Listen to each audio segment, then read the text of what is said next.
Mesdames et messieurs, Mehdi Boussaïda.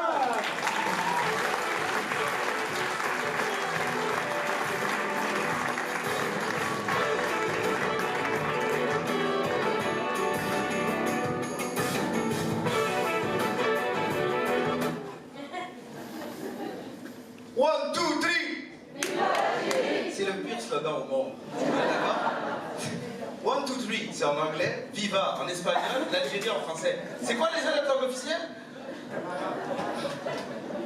Est-ce qu'il y a des Algériens dans la salle? Moi, je vais vous dire quel slogan il faudrait qu'on fasse. Ça devrait être واحد زوج ثلاثة. Normal. Je suis content qu'il y ait beaucoup d'Algériens ce soir ici. Le propriétaire du table fleuri doit se demander ce qui se passe. Est-ce qu'il y a juste des Algériens? Est-ce qu'il y a des gens d'ailleurs? Est-ce qu'il y a des Marocains? Oui. Yeah, ouais, cool, j'aime bien les Marocains. Je suis allé au Maroc récemment, avec la Royal Air Maroc, les garçons en parlaient tout à l'heure. Si vous voulez aller au Maroc, n'y allez pas avec la Royal Air Maroc, ok?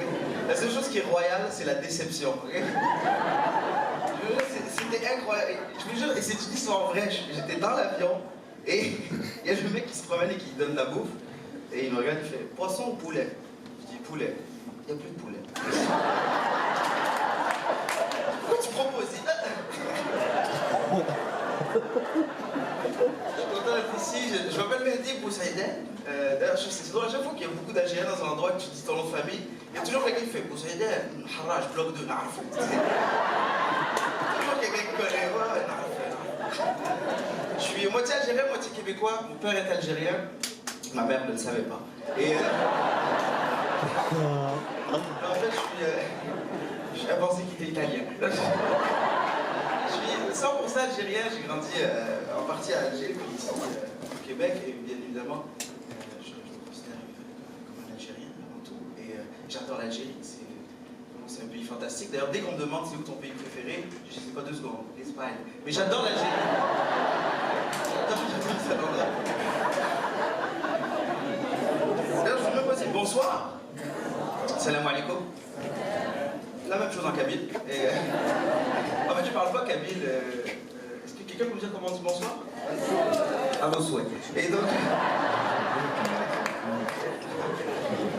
Je parle pas très bien arabe, je suis pas fier. Je parle pas très bien algérien et arabe. Enfin, je vais dire Inch'Allah. Pour ceux qui ont des parents algériens, Inch'Allah, ça veut dire non.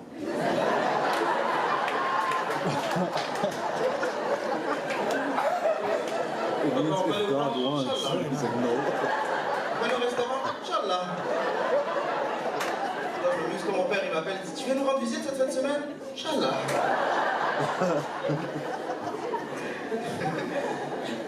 Sinon j'ai beaucoup voyagé. Est-ce qu'il y a des Français dans la salle? Ils ont compris. Les portiers ont bien fait leur travail. Bonsoir, alors du coup, il est là. J'ai beaucoup voyagé cette année, j'ai eu la chance de voyager. Est-ce qu'il y a des gens qui ont voyagé un peu cette année? Où? Partout. D'abord, on sait que t'es riche. Je suis allé partout. Un billet pour partout. Non, vous êtes allé, oui, évidemment, en Algérie, j'imagine. C'était bien? Oui, c'était cool. Vous êtes, de quel coin vous êtes originaire? Pardon? Béjaïa. Ah ouais, Béjaïa, c'est cool. Non, mais pour ceux qui ne sont pas allés à Béjaïa, allez-y, il y a plein de belles choses à voir. Il y a... Non, mais il y a la plage. Mais déjà, est-ce que est-ce que pas d'autres gens, pas des amis qui sont allés ailleurs? Voilà. En Espagne? Ah, vous êtes espagnol? Ah, vous êtes allé en Espagne. Et vous parlez espagnol un peu? Non? Moi non plus, je parle pas très. Est-ce qu'il y a des hispanophones, des gens qui parlent espagnol un peu? Ok, je vais vous donner un truc. Vous n'avez pas besoin de parler en espagnol pour vous faire comprendre par des hispanophones, ok?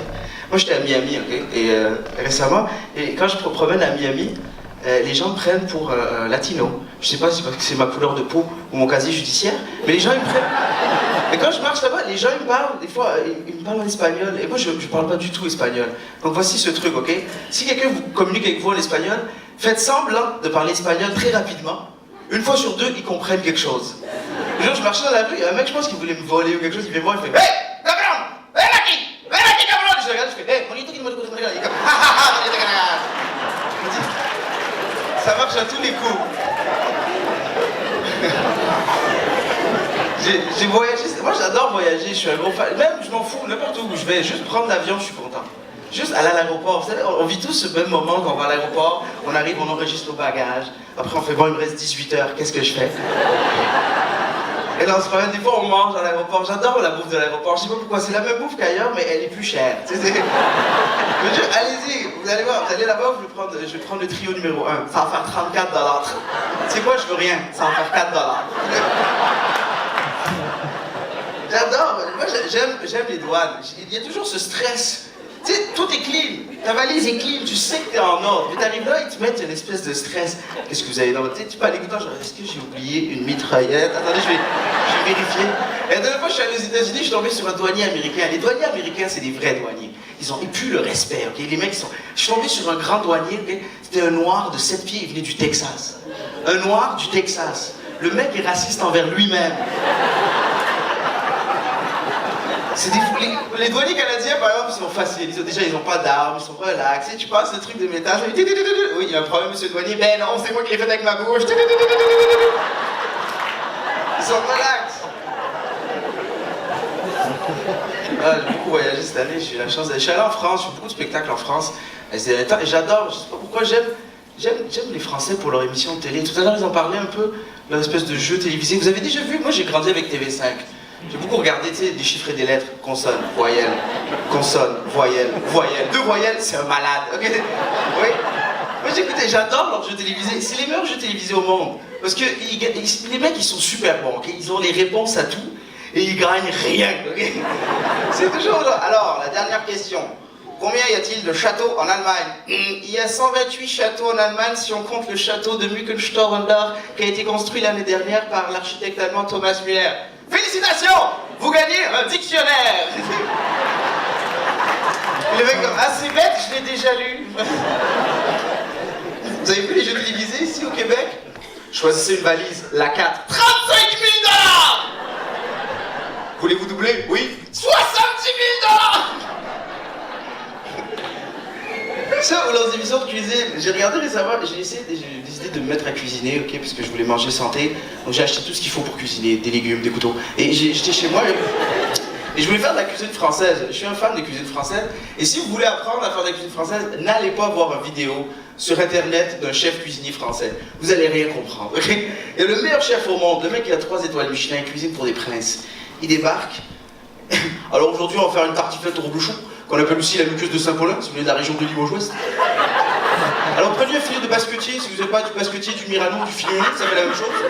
Un filet de mission, démoulé, mettez en coquilleté, débeurré, mettez au four à 36-70 degrés centigrades, démoulé, mettez en papillote et vous obtenez votre bouillon. C'est quoi? Une tarte aux pommes!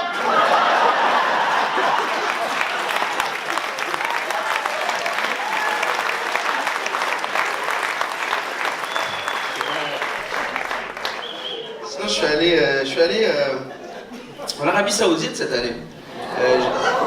Je suis allé en Arabie Saoudite, je suis allé là-bas pour le Nouvel An. D'ailleurs, on me demande souvent c'est quoi la différence entre le Nouvel An en Arabie Saoudite et le Nouvel An ici. C'est juste que le décompte est plus stressant. D'ailleurs, j'ai une bonne blague saoudienne. Est-ce que vous voulez une bonne blague saoudienne? Oui.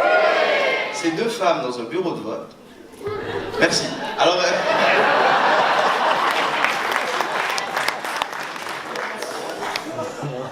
je suis allé en Haïti cette année. Ah, Haïti en fait. Est-ce qu'il y a des Haïtiens dans la salle? Non. Okay. Ils se sont trompés de chemin.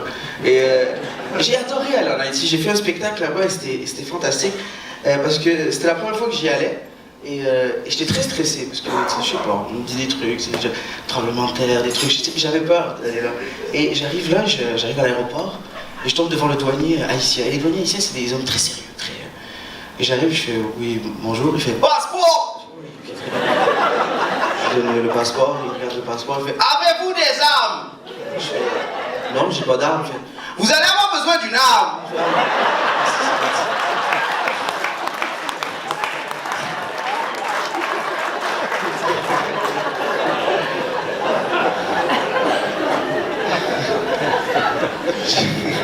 Après j'arrive, je marche à Port-au-Prince et il y a mon père qui m'appelle et il m'a dit t'es où? Je fais à Port-au-Prince. Il fait qu'est-ce que tu fais à Port-au-Prince? Je dis mais j'avais un spectacle, je reviens dans 2 jours. Il fait fais attention. Je dis pourquoi je devrais faire attention papa? Il fait ils vont te kidnapper. Je dis pour vrai papa, des Arabes, des Noirs qui kidnappent des Arabes, il n'y a personne qui va faire d'argent dans cette équation. semaine, je paniquais, j'avais peur de me faire kidnapper. Et à la fin, là, je me dis, ça pourrait être drôle que des Haïtiens me kidnappent, qu'ils appellent mon père. J'imagine juste l'espèce de conversation entre les ravisseurs et lui. Mon père décroche, oui, allô? Oui, c'est les ravisseurs! Mais vous êtes la sœur de qui? Non, les ravisseurs! Et moi aussi, je suis ravi. Mais vous êtes la sœur de ravisseurs! Oui, qu'est-ce que vous voulez? Nous avons votre fils, nous voulons une rançon. Ok. Combien voulez-vous? 125 $. Vous voulez 125 $ pour mon fils? Ok, 130, c'est bon? Très bien, oui. Qu'est-ce que vous voulez que je donne l'argent? Déposez l'argent dans une valise demain à l'aéroport à midi. Ok, à 3h. 6h30. Je suis content de faire un spectacle dans des conditions comme celle-ci parce que c'est des très belles conditions, c'est une belle salle, un beau... Ah, c'est... Dommage, juste un peu trop tard. Et parce que les humoristes, des fois, on a des conditions très difficiles quand on joue. Récemment, j'ai eu des conditions très difficiles, j'ai joué dans une prison. Et je savais pas que c'était une prison. J'ai reçu le mail, j'ai accepté, j'ai pas lu, j'ai vu. Non, moi je pensais que c'était une école secondaire. Je suis arrivé là-bas, j'ai vu les barbelés, j'ai dit ouais, ça niaise pas la réforme. Et j'ai compris que c'était une prison parce que quand je suis arrivé, l'immeuble était épeurant, c'était vraiment épeurant. Tu sais, le genre d'immeuble, tu ouvres la porte, il y a Stephen King qui sort et dit moi je reste pas ici. Et j'arrive là-bas, et j'arrive dans la réception de la prison, et étonnamment, il n'y a personne. Et je me dis, faudrait que quelqu'un vienne vite me chercher parce que moi je peux pas traîner dans une prison. Et un gardien il va passer, il va faire excuse-moi, t'es pas dans ta cellule? Non, moi c'est Mehdi, Mehdi l'humoriste, ouais c'est ça, viens ici Mohamed.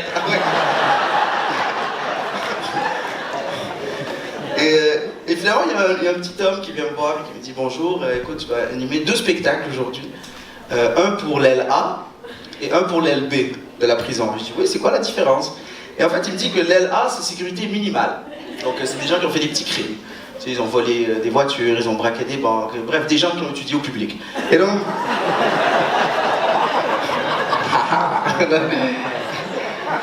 Et après il me dit c'est quoi l'aile B? Il dit l'aile B c'est sécurité maximale. Donc en vérité ce que c'est des malades, ok?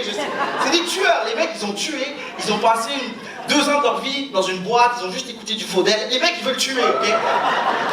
C'est le top de l'agressivité. Plus agressif que ça, t'es une vendeuse chez Aldo. Ok, c'est vraiment... C'est dans le top, ok? C'est des malades, ok? Et je me dis, ok, c'est bon, je peux le faire. Et le spectacle commence. Et je fais le spectacle pour l'aile A. Ça s'est super bien passé. Les gars étaient réceptifs, ils riaient. On dira ce qu'on voudra, les fraudeurs, des amours. Et ça se passe bien et tout. Et le spectacle finit et ils vont faire rentrer les gars de l'LB. Et t'as un gardien de la prison qui vient et il prend mon pied de micro et il s'en va. Je sais pourquoi tu prends mon pied de micro? Il fait faut tout enlever ce qui peut être considéré comme étant une arme. Ça c'est une arme? Je dis tu connais pas ces gars-là? Je dis oui mais attends, il y a des chaises là, partout, ils peuvent utiliser des chaises. Il fait non, on va enlever les chaises, ils vont s'asseoir à terre. Je dis ah c'est cute, comme dans une garderie. Des mecs qui ont brûlé des garderies. Et là je commence à paniquer, là. Je me sens pas, je commence à paniquer. Et là les mecs de l'aile A ils sortent, ok? Et là ils font, on va faire rentrer les gars de l'aile B, et les mecs de l'aile A font... eux, ils ont peur, il y en a un qui est sorti, il m'a jeté un regard de pitié, il est sorti, il a fait genre... Dommage, c'était drôle. Et là mon cœur commence à battre, ok? Je suis là, il sort, je suis tout seul dans la salle, et mon cœur bat. Je me dis pourquoi j'ai choisi ce métier, pourquoi est-ce que c'est ça que je fais? J'aurais pu, je sais pas, travailler à la belle province. Ma vie aurait été facile, ketchup, moutarde, cheveux, ça aurait été simple. Cheveux. Non, moi je suis là et mon cœur bat et ils vont faire rentrer les gars, ok? Et je vous explique, la salle est comme celle-ci mais pas en pente. Et au fond il y a une grande porte et ils ouvrent la porte et moi j'ai un rideau devant moi, je suis en arrière du rideau et je panique, ok? Je panique et là ils ouvrent les portes. Et les mecs rentrent. Et ils ont comme consigne de garder le silence. Donc tout ce que j'entends, moi, c'est les chaînes frotter sur le sol. Ils s'approchaient de moi. Un jour relax, quoi. T'sais. Et je panique. Et je dis, pourquoi vous leur demandez de garder le silence? Ils vont voir un spectacle d'humour, laissez-les parler, faire des blagues, mettre un peu d'ambiance. Je sais pas, des blagues de tueurs, ils peuvent avoir des blagues. Les tueurs, genre, je suis rentré à l'école, j'ai tué tout le monde, c'était vraiment la balle définissante. Je sais pas. Des jokes de soir, tu sais. Non, rien, ouais, nous, silence total, ok? Je panique et il s'assoit. Et là, il faut que j'y aille. Et il y a le mec du son qui me dit, vas-y, c'est à toi. Et je dis, mec du son. C'est lui qui a allumé la chaise électrique avant, mais vu qu'il n'y en a plus, c'est le gars du son maintenant. Lui, il a vu des mecs mourir, il a reconnu mon regard, il fait, ah, ça me rappelle les bonnes vieilles années. Et il ouvre les rideaux. Et là, j'arrive, et il y a à peu près 200 tueurs qui me regardent. Et il y avait, tu sais, de la haine dans leurs yeux. Vous savez, cette haine, tu sais, par exemple, la haine que tu vois dans les yeux d'une mère quand tu lui enlèves son enfant. Vous voyez cette haine-là? Ou pire encore, la haine que tu vois dans les yeux d'une mère de Hochelaga quand tu lui redonnes son enfant. Tu sais, de la haine, ok? Et moi, il faut que je fasse des blagues pour les tueurs. Je veux dire, ces gars-là n'ont pas les mêmes références. Je ne vais pas commencer une blague en disant, l'autre jour, je marchais librement dans la rue. Donc il faut qu'ils aient des références. Je suis comme, hey, l'autre jour, j'étais en train de faire caca dans ma chambre, comme vous savez. Et là, je panique et je commence à faire mes blagues. Et étonnamment, ça rentre. Ça va, les gars rient. Et pour elle, ça s'est super bien passé. C'était vraiment un super bon show. À la fin, j'ai eu un standing ovation. Bon, en fait, il fallait qu'ils se lèvent de toute façon. Et à la fin, je me suis dit, mais je les ai jugés, ces gens. Je pensais que c'était des tueurs, des malades et tout. Finalement, ils se sont super bien comportés. Je dis, c'est la dernière fois que je juge quelqu'un avant de l'avoir rencontré. Et là, il y a un des prisonniers qui vient me voir. Il fait, excuse-moi, est-ce que je peux te parler? Je fais, non, voilà. Il fait, non, je vais pas te faire de mal. Il dit, merci d'être venu nous voir. Il dit, c'est pas facile ici en prison. Des fois, on a l'impression que la société nous oublie. C'est gentil, c'est bien que des jeunes viennent ici faire des blagues. Il dit, moi, j'ai tué dans ma vie, je regrette. Et il dit, mais des spectacles comme ça me redonne le goût de me réintégrer en société.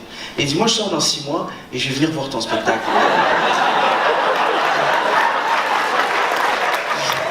Oui, Rachid Badouri.